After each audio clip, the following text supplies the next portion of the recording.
Yes student, आज हम कक्षा 10 के विज्ञान विषय के 13 नंबर जो चैप्टर है उसकी बात करेंगे, जिसका नाम है अपशिष्ट एवं उनका प्रबंधन।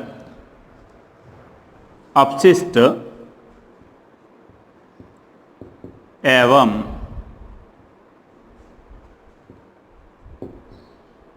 प्रबंधन। स्टूडेंट, अपशिष्ट नाम से आप लगभग परिचित हो गए होंगे।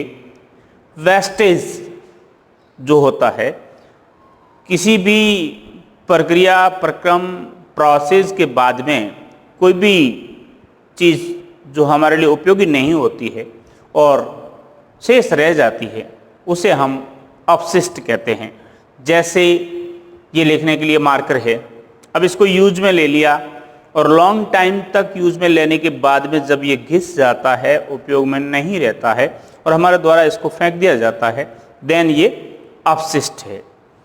ये बोर्ड है, इसको 15 साल 20 साल काम में लेते हैं और उसके बाद में ये डैमेज हो जाता है, काम का नहीं रहता है और इसको हम फेंक देते हैं, ये अपशिष्ट है। ये कपड़ा है, शर्ट है, इसको हम लॉन्ग टाइम तक यूज़ कर लेते हैं, बाद में ये कट फट जाता है, इसको फेंक दिया जाता है, ये अपशिष्ट है।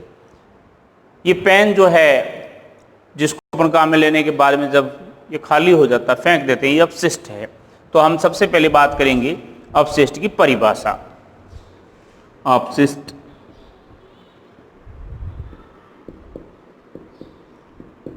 की परिभाषा। स्टूडेंट, बहुत सिंपल लेसन है ये, आराम से इसको अपन याद कर सकते हैं कि किसी भी प्रक्रम के अंत में, किसी भी प्रक्रम, जिसको प्रोसेस बोलते हैं, प्रक्रिया बोलते हैं, किसी भी प्रक्रम के अंत में शेष रहे, किसी भी प्रक्रम के अंत में शेष रहे अनुपयोगी, जो हमारे लिए उपयोग में आने वाला नहीं है, जिसको हम उस फॉर्म में, उस रूप में काम में नहीं ले सकते, उस हिसाब से अनुपयोगी। किसी भी प्रक्रम के अंत में शेष रहे अनुपयोगी पदार्थ, अनुपयोगी पदार्थ अपशिष्ट कहलाते हैं। अपशिष्ट कहलाते हैं। तो ये परिभाषा है। पूछ ले कि अपशिष्ट किसे कहते हैं, अपशिष्ट क्या है, अपशिष्ट की परिभाषा क्या है, इन तीनों ही केस में अपशिष्ट का अर्थ क्या है, इन 4 प्रश्नों के जवाब में आप ये कह सकते हैं, ये लिख सकते हैं कि किसी भी प्रक्रम के अंत में शेष रहे अनुपयोगी पदार्थ अपशिष्ट कहलाते हैं। अब स्टूडेंट, उदाहरण के रूप में पूछ भी सकते हैं कि अपशिष्ट के 2 या 3 उदाहरण दीजिए। तो आप उदाहरण दे दो, पेन, मार्कर, कागज, गत्ते, रबर, कांच, सब्जियां, फल, सब्जियों व फल के टुकड़े। स्टूडेंट, ये सारे अपशिष्ट के उदाहरण हैं। आप कोई से भी उदाहरण दे सकते हैं। इसके अलावा भी अनगिनत एग्जाम्पल है जो आप अपशिष्ट के रूप में बता सकते हैं। अगली बात आती है अपशिष्ट के प्रकार। अपशिष्ट के प्रकार। स्टूडेंट, यदि आप इन नामों को देख रहे हैं, इन उदाहरण वाले सभी वस्तुओं को आप देख रहे हैं, तो इनकी प्रकृति आपको अलग लग रही है। कैसे? कागज का टुकड़ा है, आप रख दीजिए, फेंक दीजिए। मेरे हिसाब से महीने भर बाद वो बिल्कुल जीरो हो जाएगा, मिट्टी सब बन जाएगा, धूप में लगने से, हवा में, पानी में खराब हो जाएगा, जीव छोटे छोटे जो बैक्टीरियाज हैं वो उसको खा जाएंगे, तो ये नष्ट होने वाला है। यही हालात जो है रबर की भी हो जाएगी यदि आपने फेंक दिया तो। यही हालात जो है वो सब्जियों और फल के टुकड़ों की भी हो जाएगी, ये खराब हो जाएंगे, जीरो हो जाएंगे, यानी नष्ट हो जाएंगे। और ये हैं मार्कर है, पेन हैं, गत्ते हैं, ये बी सीरीज में आएंगे।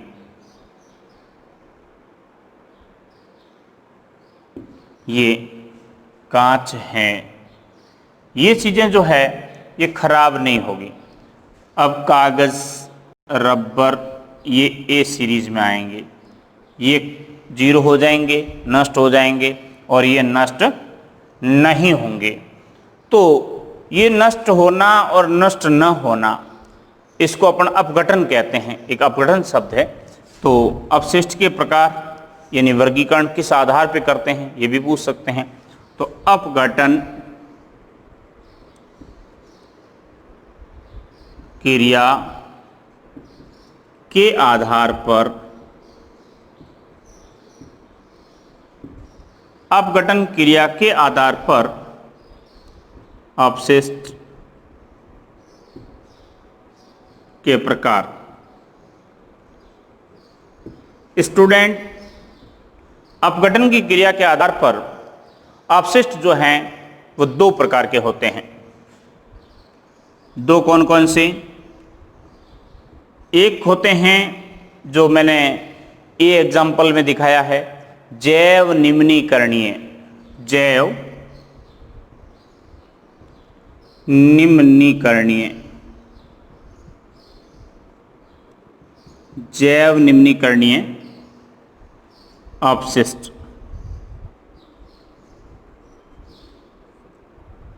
और दूसरे होते हैं अजैव, इसका अपोजिट होगा एकदम, अजैव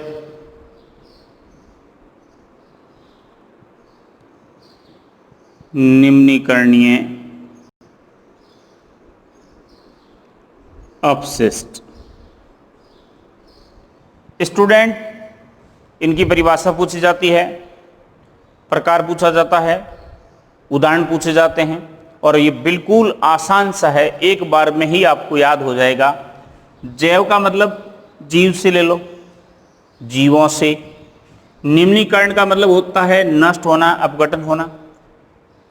और अपशिष्ट आप जान चुके हैं।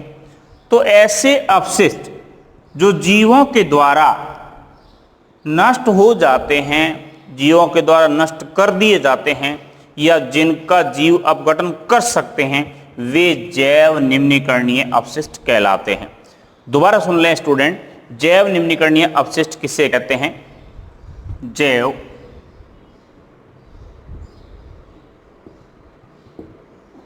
निम्नीकरणीय,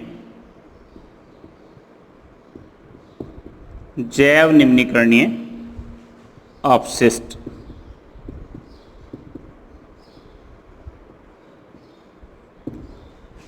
ऐसे अपशिष्ट जो जीवों द्वारा निम्नीकृत किए जा सकते हैं, अपघटित किए जा सकते हैं, ऐसे अपशिष्ट, ऐसे अपशिष्ट जो जीवों द्वारा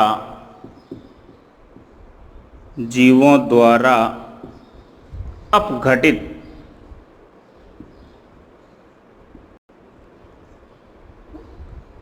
आप नष्ट समझ लें, विनाश समझ लें, हास समझ लें, ऐसे अपशिष्ट जो जीवों द्वारा अपघटित किए जा सकते हैं,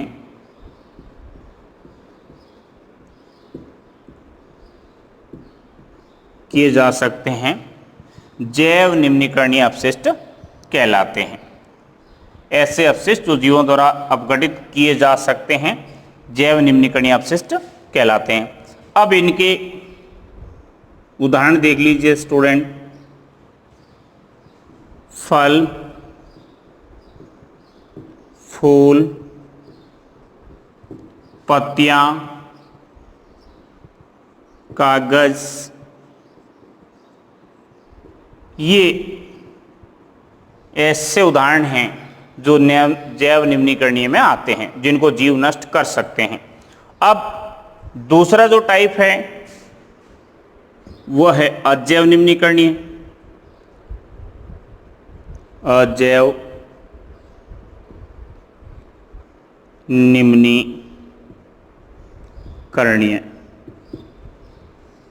स्टूडेंट, हमेशा मैं यही कहता हूं कि कोशिश ये करें कि एक टाइप हमारे समझ में आ गया तो दूसरा टाइप उसी को बेस मान करके उसी के आधार पर दूसरे को समझ लेना चाहिए। अब आपने ये समझ लिया है तो मेरे हिसाब से ये ऑटो रूप से समझ में आ गया। भाई ऐसे अपशिष्ट जो जीवों द्वारा अपघटित किए जा सकते हैं जैव निम्नीकरणीय कहलाते हैं। तो अब इसमें नहीं शब्द जोड़ दो, ये बन जाएगा ऐसे अपशिष्ट जो जीवों द्वारा अपघटित नहीं किए जा सकते अजैव निम्नीकरणीय अपशिष्ट कहलाते हैं। ऐसे अपशिष्ट जो जीवों द्वारा अपघटित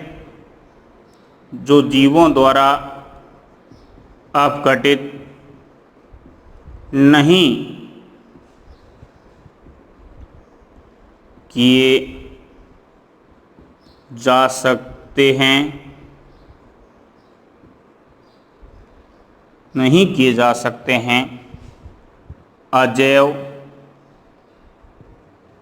निम्नीकरणीय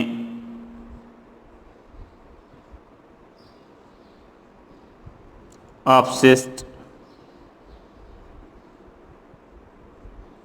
कहलाते हैं।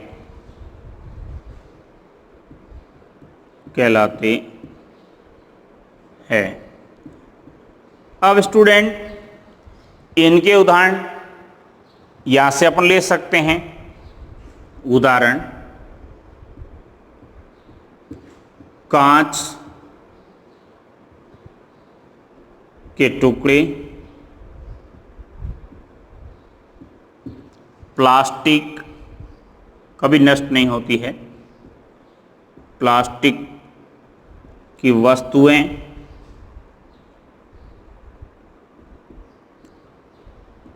रासायनिक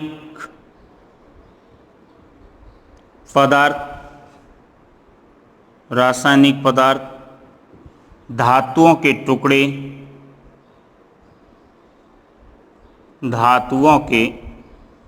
टुकड़े, ये अनिम्नीकरणीय कहलाएंगे। क्योंकि कोई भी बैक्टीरिया हैं, जीव हैं, लाइट है, पानी है, एयर है, ये इनको नष्ट नहीं कर सकती, लॉन्ग टाइम तक पड़े रहेंगे, फिर भी इनके ऊपर जीव कोई क्रिया नहीं कर पाएंगे।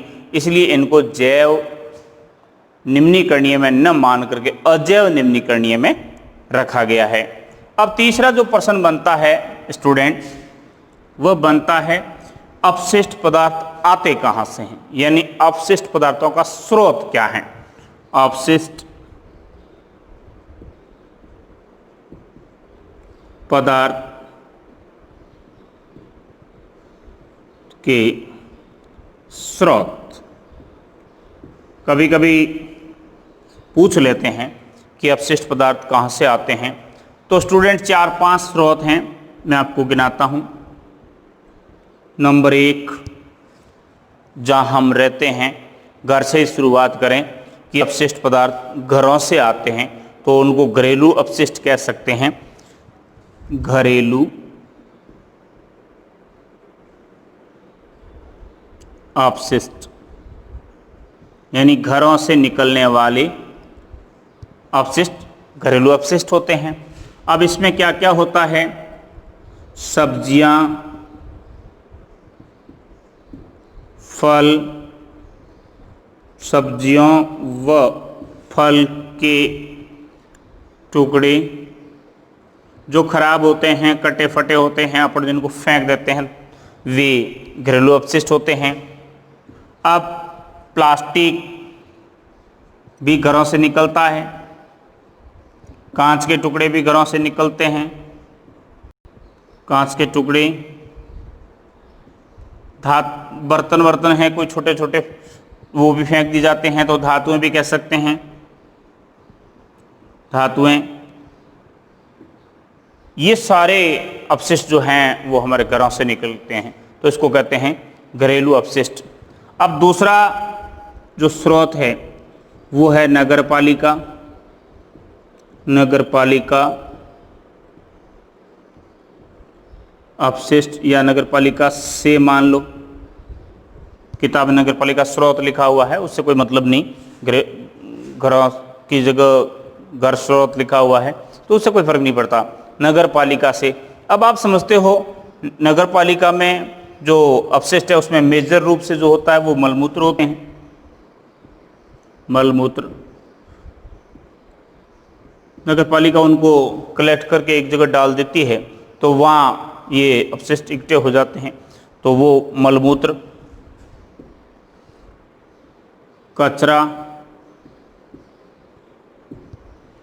नगरपालिका के एरिया से कचरा जो निकलता है, मलमूत्र जो निकलते हैं, ये अपशिष्टों में आते हैं।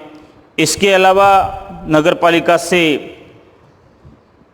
सब्जियां जो नालियों में बह के आती है, घरों से निकल करके, फैक्ट्रियों से निकल करके जो पानी आता है, वो भी आप इसमें मान सकते हैं कि गंदा पानी, ये भी अपशिष्ट है। अब तीसरा स्रोत जो हैं वो चिकित्सा से हैं, अस्पतालों से, तो चिकित्सा से, तो चिकित्सा से स्टूडेंट सिरिंज होते हैं, इंजेक्शन लगाते हैं जिसमें केमिकल भरते हैं, सिरिंज होता है, ठीक है। तो उसको अपन यूज़ में लेने के बाद में, वन टाइम यूज लेने के बाद उसको थ्रोन कर दिया जाता है, तो वो एक तरह से अपशिष्ट हो गया। निडल होती है आगे की, उसको भी अपशिष्टों में मानते हैं। तो सिरिंज, सुई, पट्टियाँ, मांस के टुकड़े, रक्त व, यूं कह सकते हो आप, रक्त व मांस के टुकड़े,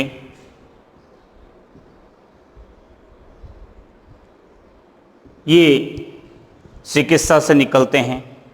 बोतलें, प्लास्टिक के बोतल जो सड़ाए जाते हैं, ग्लूकोज, वो तो प्लास्टिक की बोतलें, प्लास्टिक बोतलें, ये सारे के सारे हॉस्पिटलों से या चिकित्सा जो क्षेत्र है वहाँ से निकलते हैं। इसके अलावा उद्योगों से, उद्योग जो होते हैं, इंडस्ट्रीज होते हैं, उद्योगों से, जो फैक्ट्रीज होती है, बड़े कल कारखाने होते हैं, वहाँ से भी कुछ एक ऐसे पदार्थ रह जाते हैं जो यूज में नहीं आते हैं।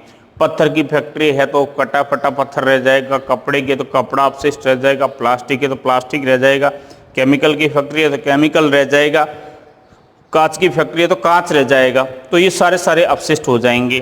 तो उद्योगों से भी ये निकलते हैं, कागज़, प्लास्टिक,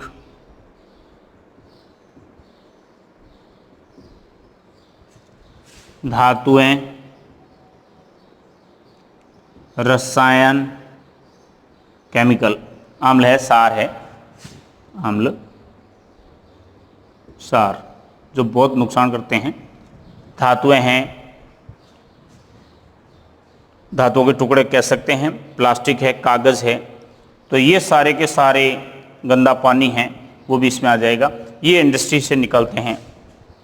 अब लास्ट स्रोत जो है वो है कृषि, एग्रीकल्चर। कृषि से भी अपशिष्ट निकलते हैं। अब आपके दिमाग में एक बात आ रही है कि साहब कृषि से कैसे अपशिष्ट निकलते हैं। तो स्टूडेंट, हम खेती करते हैं, उसमें खरपतवार भी होती है, उसको काट करके फेंक दिया जाता है। कुछ बड़े वृक्ष होते हैं, उनको काट करके उनकी जो पत्तियां होती है, डंठल होते हैं, शाखाएं होती है, उनको भी फेंक दिया जाता है।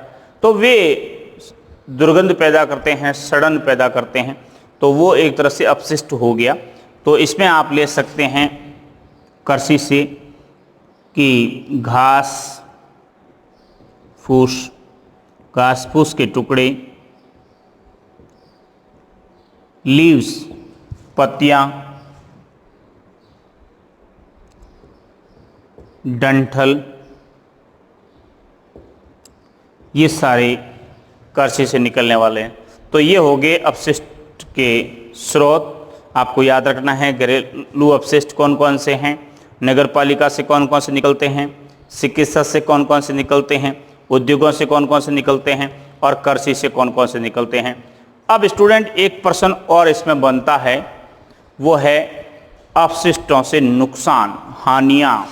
यानी हमारे लिए अपशिष्ट जो है वो क्या नुकसान करते हैं, हमारे पर्यावरण को क्या नुकसान पहुंचाते हैं, हमारे हेल्थ को क्या नुकसान पहुंचाते हैं, उनको हम देखते हैं। तो अपशिष्ट से हानियाँ, अपशिष्टों से हानियाँ, नुकसान क्या क्या हैं, ये प्रश्न भी बनता है। तो स्टूडेंट, ये प्रश्न बहुत सिंपल सा है और आप इस 10th के लेवल में हैं, तो ऐसे प्रश्नों को आप मेरे हिसाब से बिना पढ़े कर सकते हैं कि अपशिष्ट से क्या नुकसान होगा। सबसे पहला जो नुकसान है, अपशिष्ट जो हैं वो पॉल्यूशन फैलाते हैं, प्रदूषण फैलाते हैं। तो प्रदूषण को बढ़ावा मिलता है, प्रदूषण को बढ़ावा मिलता है, जो हमें नुकसान है, एक तरह से हमारी हानि है। अब प्रदूषण कौन कौन सा, ये आपने सीधे एनवायरनमेंट में यूँ कोई अपशिष्ट फेंक दिया तो वायु प्रदूषित होगी, वायु प्रदूषण भी इससे होगा। जमीन पे डाला है तो मृदा या भूमि का प्रदूषण भी होगा, मृदा प्रदूषण होगा।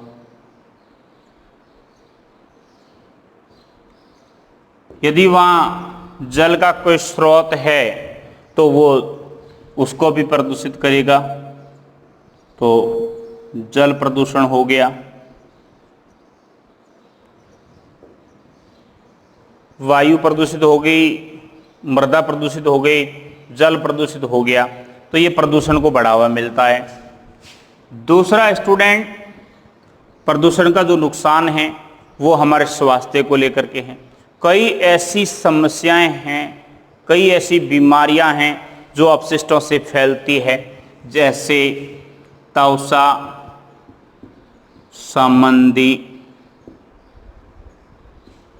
बीमारियां,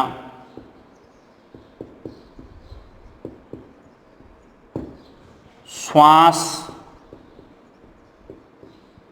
संबंधी बीमारियां, ये बीमारियां जो है ये भी अपशिष्टों से फैलती है। तीसरा जो मेजर इफ़ेक्ट पड़ता है, नुकसान जो होता है वो होता है हमारे इन्वायरमेंट में।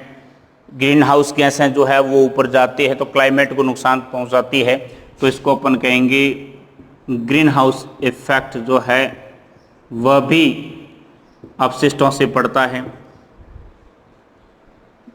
मृदा जो है हमारी वो फर्टिलाइजेशन कैपेसिटी खो देती है या कम हो जाती है, तो मृदा जो है, मृदा का अनउपजाऊपन, अनउपजाऊ होना। और लास्ट जो इसकी समस्या है अपशिष्ट की, वह है कि जो कच्ची कॉलोनीज हैं उनका विस्तार होता है। तो यूँ कहेंगे कच्ची बस्तियों का विस्तार या फैलाव, विस्तार। ये सारी जो प्रॉब्लम हैं वे अपशिष्टों से होती है। एक और छोटा सा प्रश्न बनता है कि यदि किसी देश का इंडिविजुअल पूछा जाता है कि कौन से देश में अपशिष्ट प्रॉब्लम ज़्यादा है, देन आपको आंसर देना है यूएसए।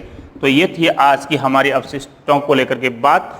अब कल हम अगले क्लास में बात करेंगे इसके मैनेजमेंट को लेकर के, इसके प्रबंधन को लेकर के कि किस तरह से इनको रोका जा सकता है। थैंक्स।